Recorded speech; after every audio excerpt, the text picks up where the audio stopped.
कि नरेंद्र मोदी ने को आरएसएस ने ओबीसी के चेहरा के तौर पर बनाने की कोशिश की। उसको काउंटर करने के लिए अपोजिशन के पास दो ही बड़े नाम है, एक शरद पवार और दूसरा नीतीश।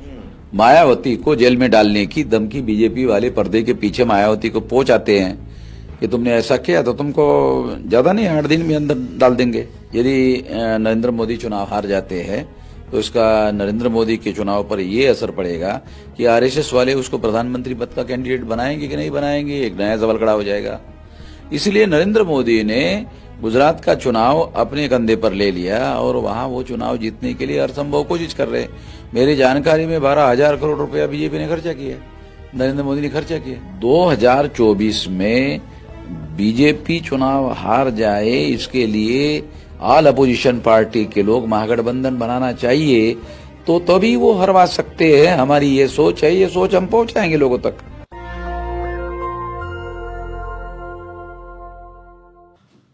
बाम सेफ का राष्ट्रीय अधिवेशन इस बार हिंदी पट्टी लखनऊ में होने जा रहा है। मानवर कांसीराम साहब का वो फर्टाइल लैंड जहां से उन्होंने राजनीति की नई इबारत लिखी। मेरे साथ बाम सेफ के राष्ट्रीय अध्यक्ष माननीय बामन मिश्राम साहब हैं। आप भूले तो नहीं होंगे ना, नागपुर में आरएसएस दफ्तर को घेरना, पुलिस ले गई, फिर सम्मानजनक तरीके से इनको घर पहुंचाया। उसके बाद मोहन भागवत का बयान आया कि हम सबका डीएनए एक है। जेएनयू में अभी लिख दिया गया है कि ब्राह्मण भारत छोड़ो। लोग कह रहे हैं कि इसके पीछे बामन मिश्राम है। ये बामसेफ की आइडियोलॉजी है। बामन मिश्राम को सोशल मीडिया पर लगातार ट्रोल भी किया जा रहा है। इन्हीं सब मुद्दों पर बात करेंगे। सर, 24 से 28 इस बार लखनऊ को आप लोगों ने चुना है, इसकी कोई खास वजह? हाँ, खास वजह यह है कि उत्तर प्रदेश बहुत बड़ा प्रदेश है, भौगोलिक दृष्टि से भी और संख्या की दृष्टि से भी। और उत्तर प्रदेश को अगर मान लो कि हम बड़े पैमाने पर आंदोलन के दृष्टि से मजबूत कर लेते हैं तो इसका असर सारे देश पर पड़ेगा। तो लगातार हमारी कोशिश रहती है उत्तर प्रदेश का संगठन मजबूत करने की। तो इस बात को ध्यान में रखते हुए हम लोगों ने वहां रखा हुआ है। 24 से 28 दिसंबर में आपने ये प्रोग्राम रखा है। अमूमन आपको दूरदर्शी समझा जाता है, लगता था कि सर्दी के मौसम में अधिवेशन आता है तो दक्षिण दूसरे राज्यों में होता है। लेकिन क्या लगता है, यूपी में एससी एसटी ओबीसी की सरकारें भी रही है, अखिलेश भी रहे, मायावती भी रही, अब वो सत्ता से दूर हो गए। कहाँ कमी रह गई? क्या आइडियोलॉजी से भटक गए लोग, इस वजह से सत्ता हाथ से चली गई? और क्या आपको लगता है कि अब बीजेपी को हराना संभव है? नहीं, बीजेपी को हराने के लिए विरोधी पार्टी को बहुत योजनाबद्ध तरीके से रणनीति बनाकर गठबंधन को महागठबंधन की दिशा में ले जाना चाहिए। तो बीजेपी को परास्त नहीं किया जा सकता, ऐसा नहीं कहा जा सकता, क्योंकि दिल्ली में केजरीवाल ने परास्त किया, इसका मतलब बीजेपी को परास्त किया जा सकता? नहीं सर, ममता परास्त कर सकती है बंगाल में, नवीन पटनायक कर सकते हैं उड़ीसा में, केजरीवाल कर सकते हैं दिल्ली में, लेकिन सवर्ण लीडरशिप वाली ये पार्टियां हैं, बहुजन लीडरशिप वाली पार्टियां, चूंकि उस भी हिंदू पिच पर खेलती हैं, तो वो उसमें कोई संभावना है? एससी एसटी ओबीसी माइनॉरिटी के लोग तो नेता वाइज बटे हुए हैं, उनका ना कोई सामाजिक संगठन मजबूत है। मैं थोड़ा दूसरी तरीके से इस बात को समझना चाहता हूं कि यदि बीजेपी को परास्त करने का एजेंडा कार्यरत करना चाहते हैं तो ये केवल आज के तारीख में बहुजन की ऐसी कोई संगठन शक्ति नहीं है जिसके आधार पर यह कहा जा सके कि वो अकेले उनको परास्त कर सकते हैं।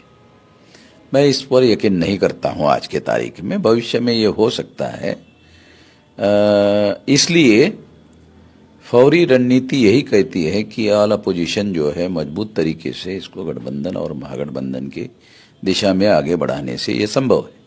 नीतीश जी इनिशिएटिव ले रहे हैं, वो कह रहे हैं कि हम हर विपक्षी दलों को एकजुट करेंगे।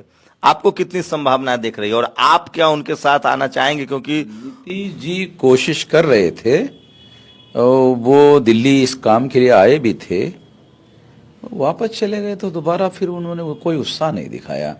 मैं ऐसा मानता हूं कि उनको इसके प्रति उत्साह दिखाने की जरूरत है। उनके पास एक अच्छा नाम है, बड़ा संगठन तो है नहीं, मुख्यमंत्री है कम से कम, नहीं नाम बड़ा है, क्रेडिबिलिटी है, ईमानदारी है, और राष्ट्रीय राजनीति में उनकी एक विशेष और एक योग्यता है कि नरेंद्र मोदी ने को आरएसएस ने ओबीसी के चेहरा के तौर पर बनाने की कोशिश की। उसको काउंटर करने के लिए अपोजिशन के पास दो ही बड़े नाम हैं, एक शरद पवार और दूसरा नीतीश कुमार। लेकिन ये दोनों कांग्रेस के साथ एसोसिएट करेंगे, उससे तो आपको फिर तकलीफ हो जाएगी। आप तो न तो गैर कांग्रेस गैर बीजेपी चाहते हैं। नहीं, मैं एक मुद्दा होता है आइडियोलॉजी का। जब हम आइडियोलॉजिकल कोई बात करते हैं तो हम बीजेपी और कांग्रेस के बीच में कोई आइडियोलॉजिकल बहुत भारी अंतर नहीं देखते, ये मुद्दा है वो। मगर जहां भाजपा को परास्त करने का मुद्दा आता है तो हमें ये दिखाई नहीं देता कि कांग्रेस को माइनस करके भाजपा को परास्त किया जा सकता है। लेकिन कांग्रेस लगता नहीं हमको। अच्छा मिश्राम साहब, हमारे पास थोड़ी बहुत राजनीतिक समझ है, नहीं, वो तो उसके अनुसार कह रहे हैं। एक परसेप्शन बन गया है। अब मायावती चुनाव लड़े या ओवैसी चुनाव लड़े या आपका मुक्ति मोर्चा लड़े या रावण लड़े, कोई भी पार्टी एससी एसटी ओबीसी की अगर अकेले लड़ती है तो उसी समाज के लोग कहते हैं कि इससे तो बीजेपी को फायदा हो रहा है। अगर बहुजन समाज के आम लोगों का ये, मैं चूंकि पत्रकार के तौर पे मिलता है, तो वो कहते हैं कि अगर हमारे समाज के नेता एकजुट नहीं होते हैं तो वो समाज के दुश्मन है। मैं इस बात पर यकीन नहीं करता हूं। मैं काशीराम जी की लाइन को सही मानता हूं कि हमें जनता को जागृत करना चाहिए, संगठित करना चाहिए और उनका राष्ट्रव्यापी आंदोलन खड़ा करना चाहिए। नहीं सर, मैं बामसेफ को लेकर नहीं कह रहा हूं, मैं पॉलिटिकल बामसेफ की बात नहीं कह रहा हूं। मैं ये कह रहा हूं कि हमें अपना इंडिपेंडेंट आंदोलन खड़ा करना चाहिए और लोगों के पास इतनी दूरदृष्टि नहीं है कि वो इस बात को समझे कि ये इसके वोट काटने वाले हैं, उसको वोट काटने वाले हैं। ये बीजेपी कांग्रेस की लाइन है कि इसके वोट काटेंगे, ये इसके वोट काटेंगे। मैं ऐसे लोगों को राजनीतिक रूप से अपरिपक्व मानता हूं, ऐसी सोच को। लोग ऐसा सोचते रहते हैं। आप दिल्ली का रिजल्ट आया, ओवैसी साहब ने कुछ वोट काटा, कुछ बीएसपी ने वोट काटा, केजरीवाल का ग्राफ नीचे चला गया। बीजेपी हारते हारते, बीजेपी जीतते जीतते हारी है। नहीं, बीजेपी का इसका क्या मतलब है कि ओवैसी ने केजरीवाल को जिताया है? ये तो बात सही नहीं लगती है। नहीं, ओवैसी जी की वजह से बीजेपी जीत जाती, अगर और थोड़ा सा ओवैसी वोट काट लेते तो। ओवैसी तो 250 में से केवल 15 सीटों पर ही चुनाव लड़े हैं, ये कहना उचित नहीं लगता हमें। सर 22 सीटें मुस्लिम बहुल थी, 15 पर वो लड़ गए, वहां बीजेपी जीत गई है सारे के सारे। 22 में से सिर्फ 8 जीता अरविंद केजरीवाल की पार्टी, बाकी मुस्लिम मोहल्ले वाली सीटें सब बीजेपी जीत गई। हाँ, ये समीक्षा के अंतर्गत आने वाली बात है, मगर इससे केजरीवाल के जीतने पर कोई असर पड़ा ऐसा मुझे नहीं लगता। मैं तो आंकड़ा दे रहा हूं सर। मैंने भी देखा। एक बात बताइए मानसराम साहब कि इस देश में जाति कभी जाति नहीं है। दलित की मायावती हो, आपकी पार्टी हो, चाहे किसी रामविलास जी की पार्टी हो, कहता है दलितों की पार्टी है। ओवैसी की पार्टी मुसलमानों की पार्टी है। लालू सर, मेरा सवाल हो जाने दीजिए। मुलायम सिंह, लालू यादव पिछड़ों की पार्टी है, सवर्ण इनको वोट नहीं करते जब तक गठबंधन ना हो। नीतीश को भी सवर्ण वोट नहीं करते जब तक गठबंधन ना हो। लालू यादव मुलायम सिंह को भी सवर्ण वोट नहीं देते गठबंधन ना हो। दलितों की पार्टी को ओबीसी वोट नहीं देता है जब तक गठबंधन ना हो। मुसलमान की पार्टी को दलित भी वोट नहीं देता है जब तक गठबंधन ना हो। तो सवाल है कि जो बीजेपी धर्म के नाम पर एससी एसटी ओबीसी का वोट ले रही है, जिसके पास सवर्ण वोट एक झूठ है, उसके हराने के लिए तो एससी एसटी ओबीसी को एकजुट होना पड़ेगा, उनके नेताओं को। लोग कह रहे हैं कि जो पार्टी अब गठबंधन न करे वो बीजेपी का दोस्त है। ये पब्लिक परसेप्शन बन गया है सर। पब्लिक परसेप्शन अपने आप नहीं बनता, उसको बनाया जाता है। उसमें नेता और मीडिया मिलकर काम करते हैं तब बनता है, अपने आप नहीं बनता। तो इसलिए इसका मतलब ये नहीं है कि दूसरे लोग कोई रास्ता तय करे और उसको केवल हम फॉलो करने का काम करें। हम तो ऐसा भागीदारी मान लीजिए सर, ओवैसी अगर अकेले चुनाव लड़ते हैं तो 25% मुसलमानों ने भी वोट दे दिया, सीट तो नहीं निकलेगी। हाँ, ये बात सही है। मायावती जी ने वोट चुनाव लड़ा, 25% शेड्यूल कास्ट ने वोट दे दिया, तो अभी सीट नहीं निकलेगी। एक पॉलिटिकल गठबंधन एससी एसटी ओबीसी को तो बनना चाहिए सर। देखो, मायावती को ये राजनीति जो बात आप कह रहे हो उसको समझ में नहीं आती है, ऐसा तो नहीं कहा जा सकता ना। मायावती को और अखिलेश यादव को मिलकर चुनाव लड़ना चाहिए तो दोनों को इसका फायदा होता है, ठीक है। ये बातें जो हम गैर राजनीतिक लोग हैं हमको समझ में आती है, उनको समझ में नहीं आती।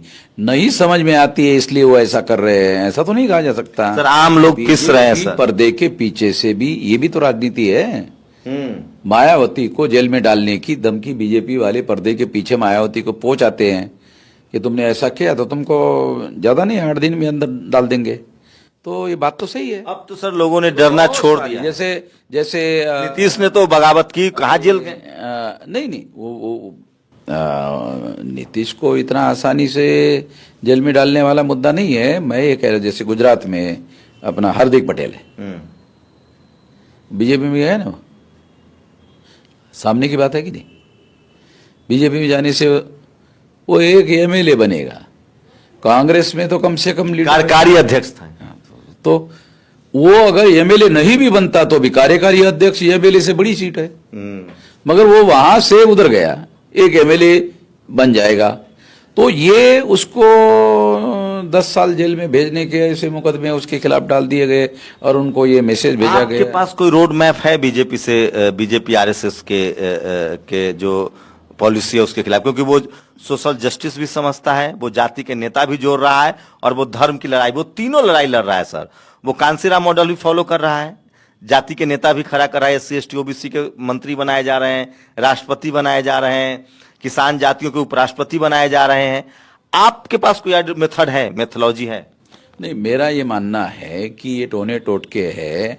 ये टोने टोटके से हमारी किसी समस्या का समाधान होने वाला नहीं है। तत्कालिक तौर पर लोग प्रभाव में आ जाते हैं मगर समस्या का समाधान नहीं होता है। इनकी किसी समस्या का समाधान नहीं होने वाला है। ये मॉडल अपना रहे, वो मॉडल अपना रहे, ये केवल वोटों का जुगाड़ करने के टोने टोटके है। तो मैं मान लूं कि Bahujan Samaj, SC ST OBC minority अब इस देश में सत्ता में नहीं आ पाएगा। अभी उनके पास ऐसी कोई संगठन शक्ति नहीं है जिसके बल पर वो बात को आगे बढ़ा सके। मायावती ने वो सारा का सारा खेल चौपट कर दिया जो काशीराम जी ने बनाया था। बाम सेफ तो कम से कम पैरेलल खड़ा है ना सर आरएसएस के? बाम सेफ तो केवल पैरेलल खड़ा नहीं है, बल्कि बाम सेफ के द्वारा सारे देश भर में जो संगठन खड़ा किया गया है, कैडर बेस ऑर्गेनाइजेशन है, उनका मुकाबला करने की ताकत को भी हमने शो कर दिया है। ये एक समांतर उनके मुकाबले में खड़ी की हुई ताकत तो बरकरार रहेगी और आने वाले समय में राजनीति में उसका असर तो दिखेगा, मगर it will take its own time. लेकिन आपकी भूमिका तो ऐसी होनी चाहिए थी ना कि आप चूंकि बहुजन समाज के सबसे बड़े संगठन करता है, सबसे बड़ा संगठन है आपके पास, राजनीतिक रूप से अगर आप हाशिए पर रहिएगा, समाज की स्थिति बिगड़ती जा रही है। हम लोग राजनीतिक रूप से हाशिए पर रहने की बात नहीं कर रहे, ना समाज को ऐसा कर रहे कि तुम हाशिए पर रहो। मैं इस बात की पक्षधर नहीं हूं। मैं ये कह रहा हूं कि 2024 में यदि बीजेपी को परास्त करना है तो ये हमारे अकेले के बूते की बात नहीं। दूसरा, आपने आज देखा कि तमाम संगठन के लोग स्टेज पर बैठे हैं और 500 लोगों की भी गिनती में लोग बैठे नहीं हैं।